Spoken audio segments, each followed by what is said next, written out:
हे lovelies, finally आ चुके हूँ next episode लेकर। जानती हूँ बहुत ही ज़्यादा लेट हो गया है गाइस। मैं बस इसके हर एक पार्ट के रिलीज़ होने में वेट कर रही थी, क्योंकि मैं चाहती थी कि बहुत सारे पार्ट एकदम से रिलीज़ हो जाए और फिर मैं आप लोगों को अच्छे से शांति से सब कुछ एक्सप्लेन कर दूँ। और गाइस, आप लोग चिंता मत कीजिए, ये मेरा बहुत ही ज़्यादा फेवरेट मांगा है, तो मैं इसे ज़रूर कंप्लीट करूँगी। और आज का एपिसोड बहुत ज़्यादा इंटरेस्टिंग है।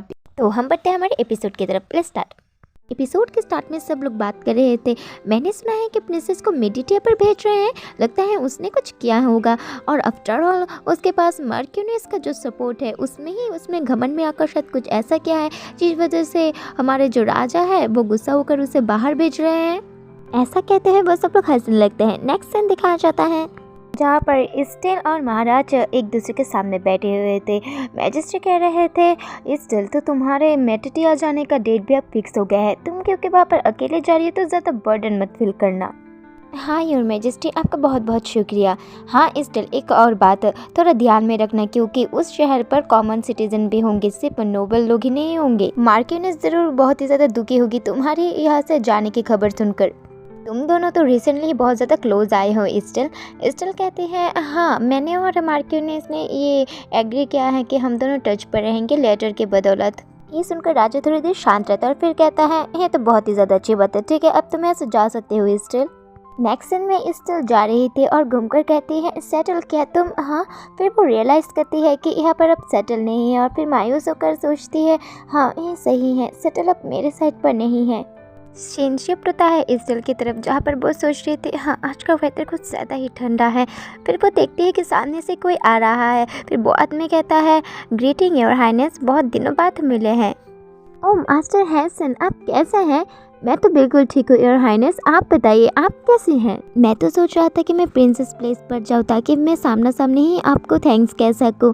आपका ऑलवेज वेलकम है मिस्टर हैसन। स्टिल पूछती है, क्या आप यहाँ पर मैजिस्ट्रेट से मिलने आए थे? ओह हाँ योर हाइनेस, मैं यहाँ पर आइस कैसल के बारे में कुछ रिपोर्ट डिलीवर करने आया था।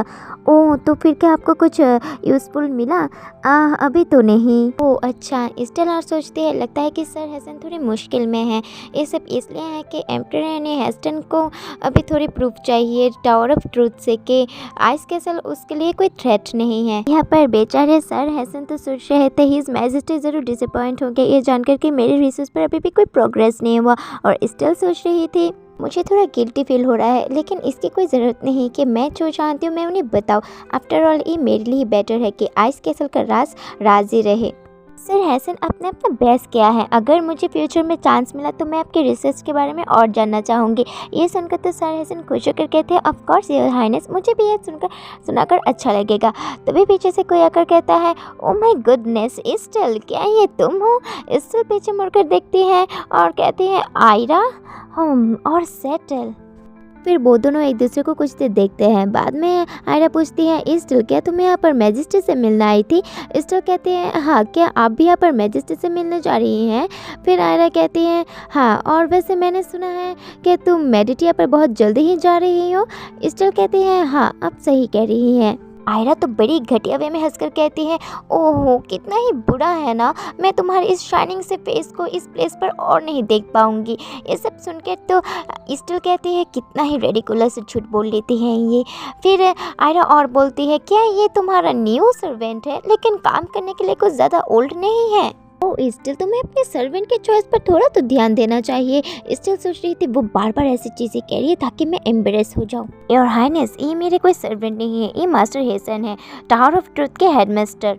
आयरा तो फिर से वही घटिया स्माइल देकर कहती है, ओहो मुझे माफ़ कर देना, मैं तो आपको रिकॉग्नाइज ही नहीं कर पाई। स्टिल सोच रही थी, सच में इसने अपनी लाइन क्रॉस की कोई अब सीमा नहीं रखी है। हाँ लगता है अपने बर्थडे सेरेमनी के बाद इसने अपना माइंड भी खो दिया है। फिर आयरा कहते हैं, ऑल राइट अब मैं अपना और टाइम वेस्ट नहीं करती, तो मैं अब चलती हूँ स्टिल। ऐसा कहकर वो सेटल के साथ वहाँ से जाने लगती है। सेटल को ऐसे जाते हुए देखकर स्टिल सोच रही थी, वो तो इवन मेरी तरफ देख भी नहीं रहा। फिर स्टिल घूमकर कहती है, मास्टर हैसन जो भी हर मैजेस्टी ने आपको कहा मैं उसके लिए माफ़ी मांगती हूँ। नहीं नहीं योर हाइनेस, मैं सच में ठीक हूँ, आपने मेरे बारे में इतना सोचा यही बहुत है। सर हैसन सोच रहे थे, वो मेरे बारे में इतना सोचे है जबकि मैं एक कॉमनर हूँ। देखो वो तो अभी भी माफ़ी मांग रही है। सर हैसन स्टिल को एक नेकलेस देकर कहते हैं, ये नेकलेस आपको टावर ऑफ ट्रूथ पर एंटर करने के लिए अलाउ करेगा, इवन जब मैं वहाँ पर नहीं हूँ तब भी।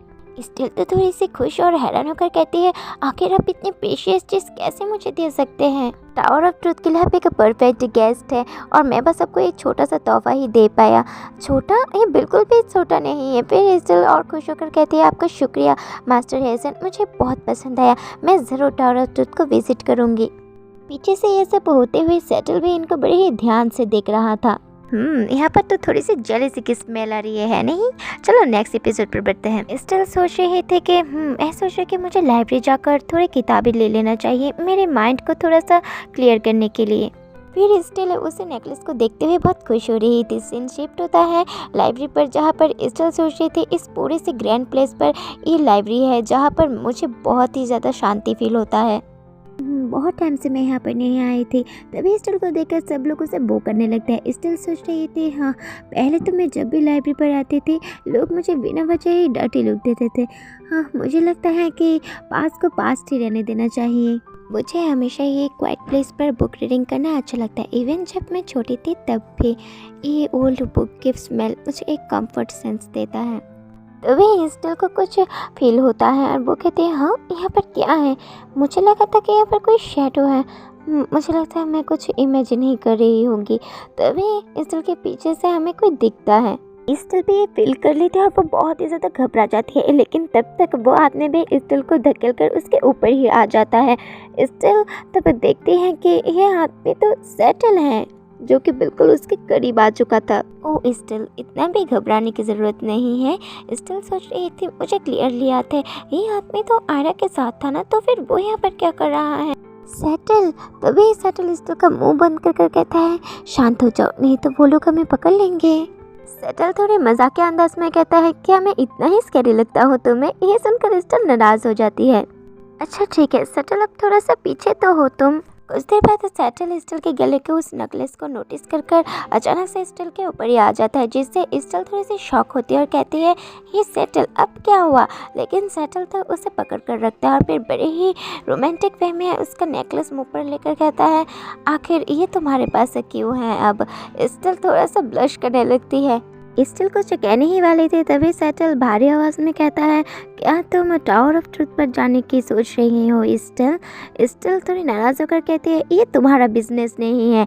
ये सुनकर सेटल भी नाराज़ होकर उसके नेकलेस को खींचने लगता है, जिससे स्टिल थोड़ी हड़बड़ा जाती है और कहती है, हे सेटल रुको।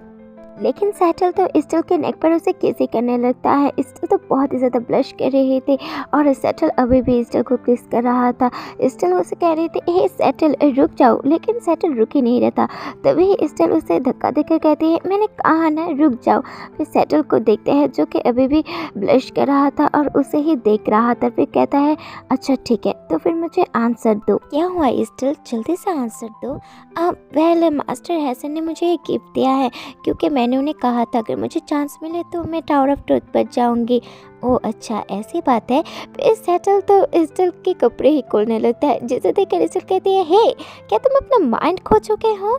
सेटल कहता है, शांत हो जाओ स्टिल, अगर तुम इतनी ज़ोर से चिल्लाओगी ना तो हम पकड़े जाएंगे। ऐसा कहकर सेटल स्टिल के नेक पर फिर से लीक करने लगता है। स्टिल कहती है, बस सेटल मैंने कहा ना बहुत हो गया। फिर सेटल कहता है, तो ठीक है एक किस के बारे में क्या ख्याल है?